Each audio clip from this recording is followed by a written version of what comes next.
नमस्कार दोस्तों, स्वागत है आपका हमारे चैनल पर फिर से एक बार नई कहानी के साथ। तो चलिए बिना समय गवाए कहानी को शुरू करते हैं।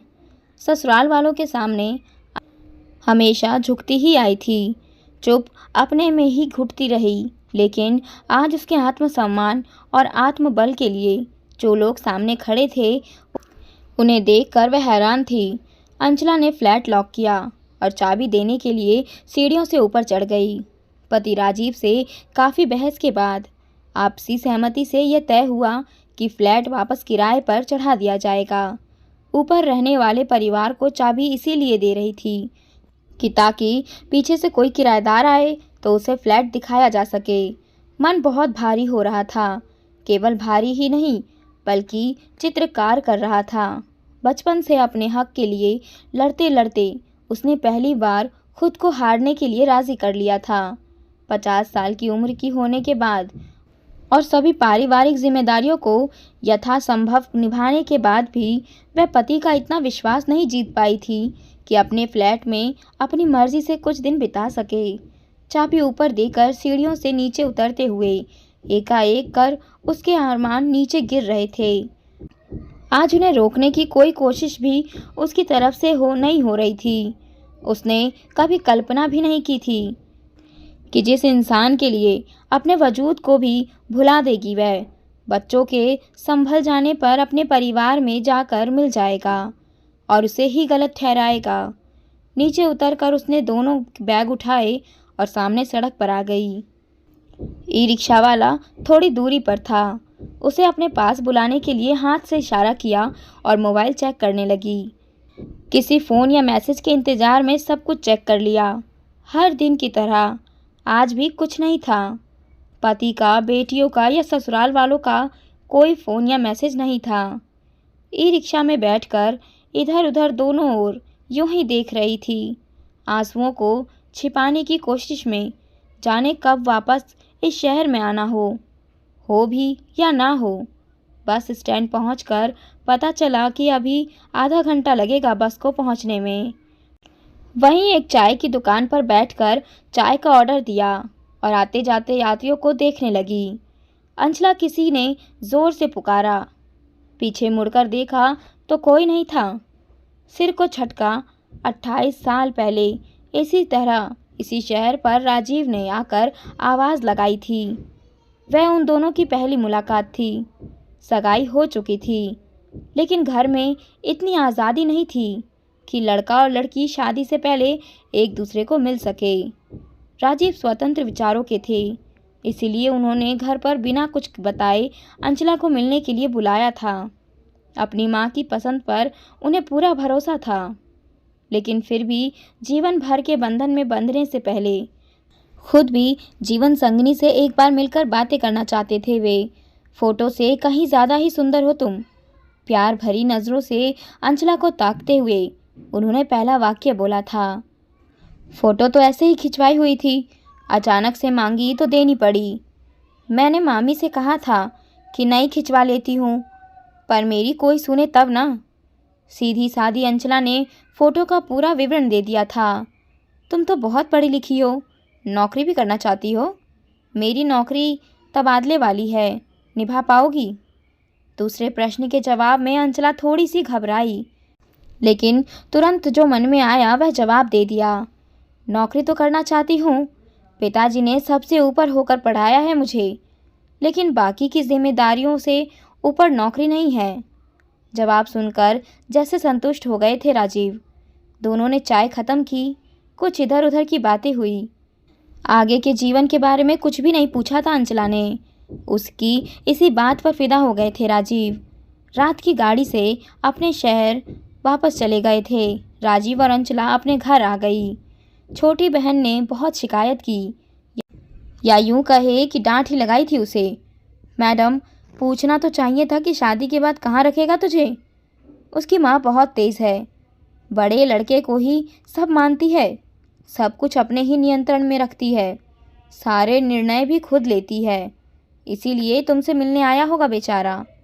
तुम तो ठहरी सीधी गाय, पढ़ लिख कर भी सब बराबर कर दिया है तूने तो। जो माँ से ऊपर होकर मिलने आ सकता है वह रहने का ठिकाना भी बना ही लेगा। ख्यालों में खोई हुई अंचला ने जवाब दिया था। काश उसी समय सच को जान गई होती, ज़माने के रिवाज को पहचान गई होती।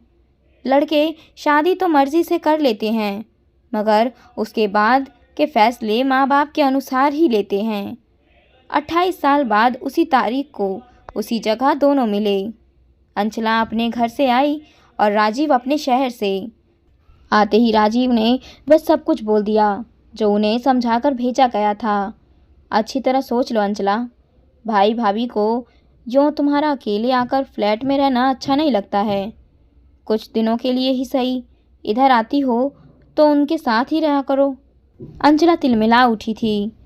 इतने सालों की वफादारी का यह सिला दिया है उसको जीवन साथी ने। जब तक अपने परिवार से दूर थे, सब कुछ अंचला के सलाह कर के ही करते थे, इसीलिए यह फ्लैट भी लिया गया था। परंतु घर वालों के संपर्क में आते ही सब कुछ भूल गए। यह भी कि अंचला के माता पिता भी अब नहीं हैं। उसने लड़के को जन्म नहीं दिया, इसीलिए सास ससुर ने घर भी बड़े लड़के को सौंप दिया। आहत होकर भी उसने अपना पक्ष रखना चाहा। आप जानते हैं राजीव, भाभी का व्यवहार मेरे साथ बिल्कुल भी अच्छा नहीं है। घर भी उतना बड़ा नहीं है। आपकी मम्मी जी भी अब चुप हो गई है। भाभी कुछ भी बोलती है तो सब चुपचाप सुनती रहती है। गलती उनकी हो तब भी मुझसे ही समझौते की अपेक्षा की जाती है। और सबसे बड़ी बात, वह घर तुम्हारे पापा का नहीं, भाई का है। आज नहीं तो कल वे मना ही कर देंगे वहाँ जाकर रहने के लिए। भाभी के घर वालों का हस्तक्षेप भी बढ़ता ही जा रहा है। अंचला की बात पूरी होने से पहले ही राजीव ने जवाब दे दिया। हाँ तो तब नहीं आएंगे उनके घर, तब तक तो निभाओ। इस समाज में सभी लोग उन्हें जानते हैं। तुम यहाँ आकर अकेली रहती हो तो लोग उन्हें बोलते हैं पूरा परिवार एक साथ है, बस तुम्हें ही अलग आकर रहने की जिद है। कुछ सोचो, बदनामी होती है उनकी। तुम्हारे कहने से फ्लैट अलग ले लिया है, लेकिन जब तक मेरे माँ बाप हैं मैं उसी घर में रहना चाहता हूँ। तुम्हारे लिए मैं सबसे संबंध नहीं तोड़ सकता। मैं यहाँ आकर कोई गलत काम नहीं कर रही हूँ। हमारा फ्लैट है, उसी में आकर रहती हूँ। ये सब बातें तुम्हें ही बोलते हैं वे लोग। मैं 10 दिनों से अकेली रह रही हूँ। मेरे पास एक फ़ोन तक भी नहीं किया गया कभी। तुम समझते क्यों नहीं हो? अंचला की आवाज़ में तल्खी थी। पूरा परिवार तो उसका विरोध शादी के पहले दिन से ही कर रहा था। अब राजीव भी उनकी टोली में शामिल हो गए थे। फ्लैट पर आने से पहले ननद को भी उसने अब आने के लिए फ़ोन किया था। सास ससुर को भी अपने साथ आकर रहने के लिए कहा, परंतु किसी का कोई सकारात्मक जवाब नहीं मिला। उल्टे राजीव को भड़का दिया। उन्होंने जैसे ताना कसा, मीरा को भी तुमने फ़ोन किया था, लेकिन वह भी बड़े भाई से ऊपर होकर तुम्हारे पास आने को तैयार नहीं हुई। बच्चों से मेरी बात भी हुई थी, अभी छुट्टी नहीं हुई है। छुट्टी होते ही आने के लिए बोल रहे थे। अंचला ने तर्क दिया तो राजीव हंसकर बोले, तुम्हें लगता है कि वह अपनी माँ से ऊपर होकर तुमसे मिलने आएंगे? फिर यहाँ कोई सुविधा नहीं है। बिना एसी आजकल किसी को नींद नहीं आती है। समझा करो परिस्थितियों को।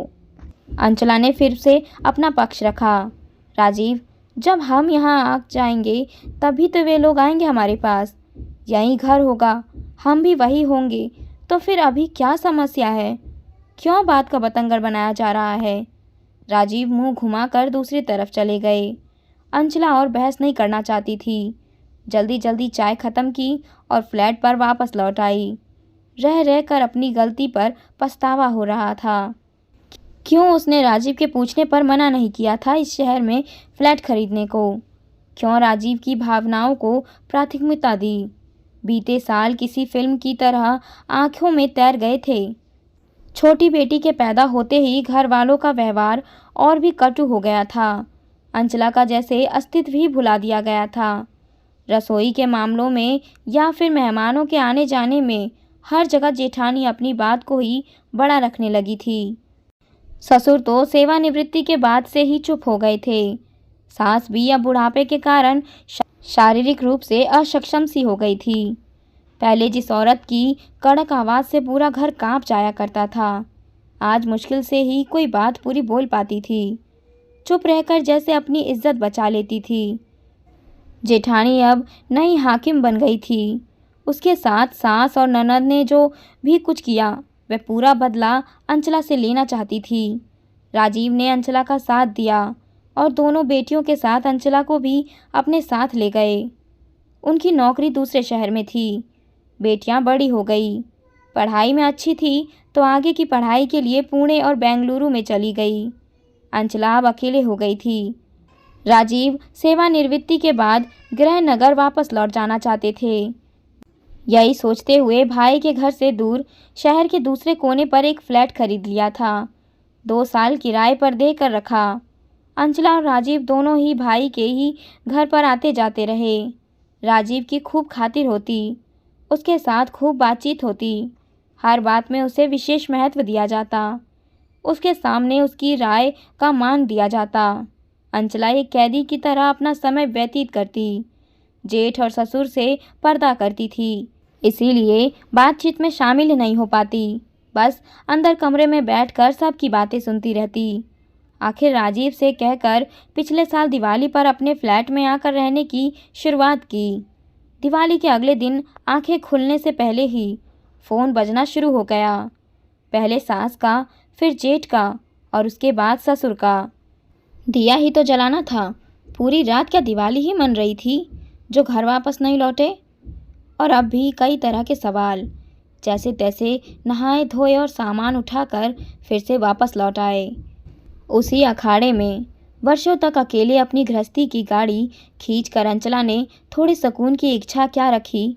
पूरा परिवार सारे काम धाम छोड़कर उसकी इच्छा को कुचलने पर उतारू हो गए। राजीव को बच्चों की तरह बहलाया फुसलाया जा रहा था। सास और जेठानी पूरे समय उनके आसपास ही रहने की कोशिश करते। रिश्तेदारों के सभी मसले उनके सामने ही रख जाते और घंटों तक चर्चा चलती रहती। जितना समय ससुराल में रहते, राजीव का एक अलग नया रूप अंचला को नजर आता।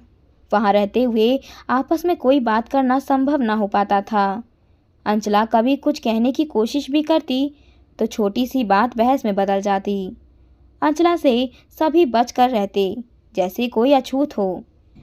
घर से वापस लौटकर राजीव घर के बारे में कोई बात ही नहीं करते थे।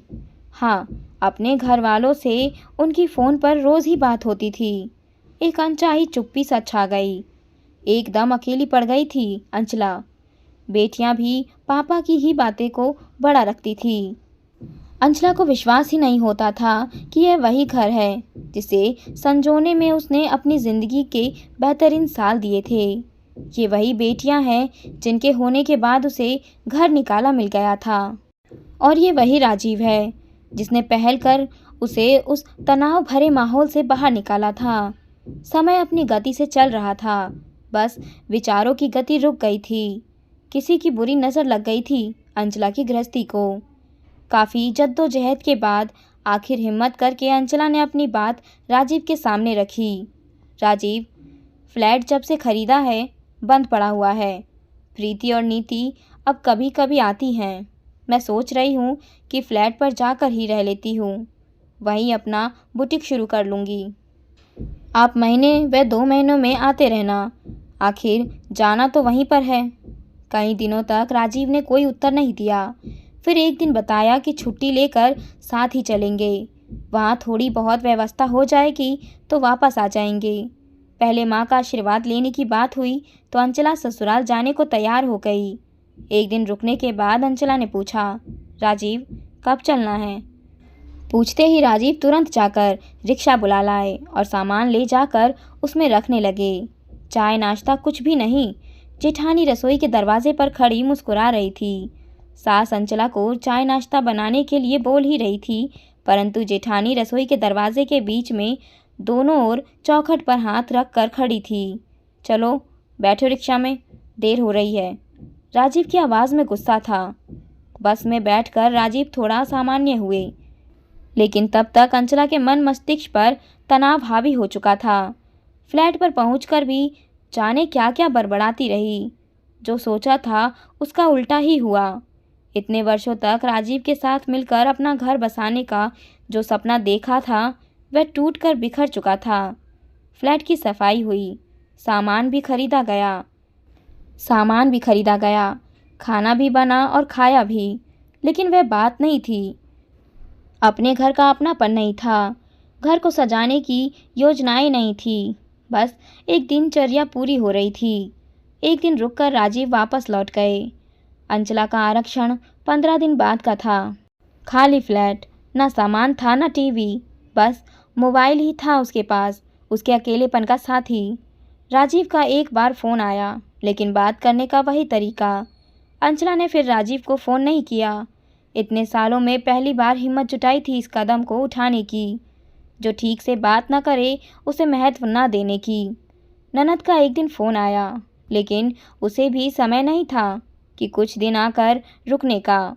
बच्चों के पास मैसेज किया, ननद की बेटी को भी मैसेज किया, सभी व्यस्त थे। अंचला से आकर मिलने का, उसका सहारा बनने का किसी के पास समय ही नहीं था। जाने की स्थिति नज़दीक आते आते अंचला की हिम्मत टूट गई। उसने राजीव को मैसेज किया कि फ्लैट को वापस किराए पर चढ़ाना ही ठीक रहेगा। यहाँ आकर अकेले पढ़ने से बेहतर है वहीं पर किसी काम में मन लगा लेना। माँ बाप होते तो शायद स्थिति उसके पक्ष में जा सकती थी। उनके रहते हुए राजीव भी पूरी तरह अपने घर वालों के नियंत्रण में नहीं आए थे। सामान बांधकर निर्धारित तिथि पर अंचला बस स्टैंड पहुंचकर बस के आने का इंतज़ार कर रही थी। तभी बस सामने से स्टैंड में घुसती हुई नजर आई। चाय का कप डस्टबिन में फेंक कर अंचला ने अपने दोनों बैग दोनों हाथों में उठा लिए। मामी, कहाँ जा रही हो? सुबह से ना तो फ़ोन उठा रही हो, ना मैसेज देख रही हो। ननद की बेटी कृति की आवाज़ थी। अंचला ने आश्चर्य से पीछे मुड़कर देखा तो बेटी शनाया भी बैग हाथ में लेकर खड़ी हुई थी। माँ, हम दोनों पर आपको विश्वास नहीं था क्या? अंचला उसके प्रश्न पर हैरान थी। जवाब देना चाहती थी, लेकिन मुंह से कुछ निकल ही नहीं पाया। बस स्टैंड पर आकर रुक गई। सभी यात्री तेजी से अपना सामान उठाकर बस में बैठने को दौड़ पड़े। हमारे देश में न लोगों को सब्र ही नहीं है। सीट बुक है, लेकिन फिर भी दौड़ना है, शनाया गुस्से से बड़बड़ा रही थी। अंचला के दोनों बैग उन दोनों ने उठा लिए। मम्मी, वापस फ्लैट पर चल रहे हैं हम। आपकी सीट कैंसिल करवा दी है। अब विरोध मत करना। आपकी इच्छा को ऊपर रखने के लिए हमें कितनी लड़ाई लड़नी पड़ी, आपको बता नहीं सकते। अंचला को समझ नहीं आ रहा था कि क्या हो रहा है। माँ कृति सही बोल रही है, आप चलो अब, बहुत भूख लगी है। हम दोनों ने कल शाम से कुछ नहीं खाया है, आपके हाथ का खाना खाने के लिए। शनाया ने एक हाथ से अंचला का हाथ पकड़ लिया। अंचला उन दोनों के आने से हैरान थी, लेकिन खुद को खुश होने से नहीं रोक पा रही थी। तुम लोग तो बोल रहे थे, मैं ही जिद पर अड़ी हूँ, मुझे समझौता कर लेना चाहिए, फिर अचानक कैसे? कृति ने जवाब दिया। मामी, वह सब मम्मी और मामा के कहने से बोला था। उन्होंने ही आपको समझाने के लिए कहा था, लेकिन हमने उन्हें ही समझा दिया है कि आपको अपनी मर्जी से अपने फ्लैट में आकर रहने का पूरा हक है। बड़े मामा और नानी को इससे कोई दिक्कत होती है तो वह उनकी समस्या है, आपकी नहीं। शनाया ने भी उसकी बात का समर्थन किया। उन लोगों को इतनी ही समाज की परवाह है तो आकर रहे आपके साथ, क्यों पापा को भड़काते रहते हैं? समाज के नाम पर खुद को सही साबित करने पर तुले हुए हैं। हाँ, तभी सामने से ई रिक्शा आता दिखाई दिया। ई रिक्शा में बैठकर तीनों फ्लैट में वापस आ गईं। ऊपर से चाबी लेकर दरवाज़ा खोल दिया कृति ने। शनाया से सामान उठाकर अंदर रखा। बच्चों, नहा धोकर आओ, तब तक चाय बना देती हूँ और पकोड़े भी। अंचला की बात का जवाब देकर कृति बाथरूम में चली गई। पुरानी पीढ़ी से अंचला हार गई थी, नई पीढ़ी की लड़कियों ने उसे जीता दिया था। मैंने तबादले की अर्जी लगा दी है, उम्मीद है इस बार मिल ही जाएगी। तब तक तुम अकेले रहकर अपना काम शुरू कर सकती हो। राजीव भी ऊपर आ गए थे।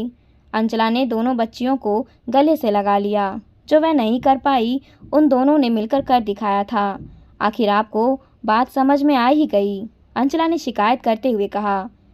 अब तुमने अपनी सोच बच्चों के दिमाग में भी डाल ही दी है, तो मैं अकेला क्या कर सकता था? समाज के नाम पर झंडा अकेले कैसे फहरा सकता था? इसीलिए बच्चों की बात मान ली। अब तुम जीती, मैं हारा। कृति और शनाया तालियां बजाकर हंस रही थी। अंचला समझने की कोशिश कर रही थी कि क्या हुआ, कैसे हुआ।